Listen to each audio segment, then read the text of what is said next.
So the next match, believe it or not, I know you won't, for the TNT title that we were talking about a few minutes ago with Kyle Fletcher and Mark Briscoe, Brian, this was no DQ.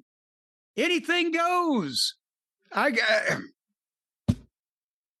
If Briscoe was going to lose and he was going to have to join the family, or elsewise Kyle was going to lose the title, but then they added no DQ, anything goes.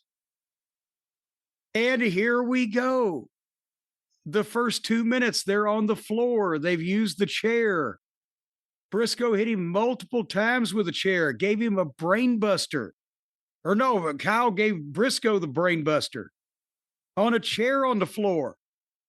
But seconds, and this isn't the first 2 minutes of the match, but seconds later, after taking a brain buster on the chair on the floor, Mark pulls out a ladder and puts Kyle on the ladder and got back in the ladder's tilted on the barricade around the fans. That ladder was made out of tinfoil. That ladder was made out of tinfoil. That I don't know what it was made out of, but I don't want to be fucking flying over the top rope as Briscoe did over the top rope in a cannonball to land on the fucking ladder. And then, and Kyle beat him up with the ladder. They haven't been in the ring at that point in 5 fucking minutes. And again, they've already done 2 or 3 hospitalization angles. And then Kyle threw another ladder in the ring, and Briscoe was bleeding like a stuck hog. And he was beating on him with the ladder. So I made notes. I'm going to try to find the finish. This is unwatchable. I fast forward 5 minutes. Kyle gives Mark Briscoe a fucking... He drove him through the table with a spear or body tackle or whatever, and then hit him with a power bomb and got a 2 count. So I fast forwarded another 4 minutes. I stop, and there's another table in the ring, and 1,000 thumbtacks are already on the mat.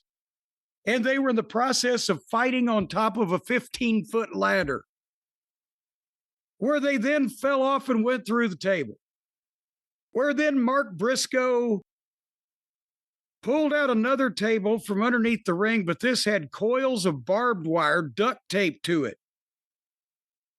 And he couldn't get it in the ring because the leg folded out and he had to go and take forever. Finally got it in the ring. But when Mark brings the barbed wire wrapped table in, Kyle has gotten a screwdriver and kicked Mark in the balls and stabbed him in the head 10 times with the screwdriver and then started licking the blood off of him.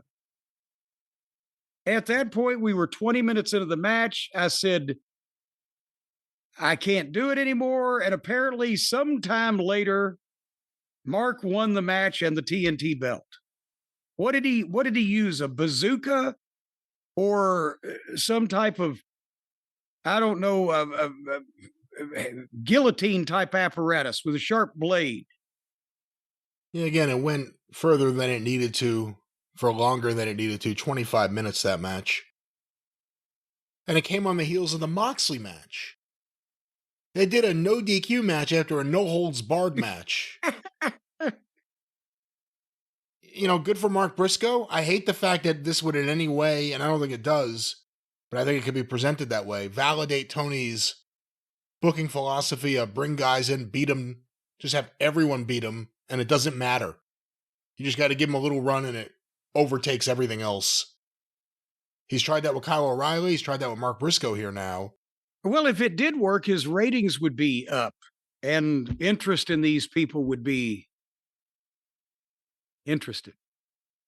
Yeah, and that's it. I'm happy for Mark Briscoe. And, yeah,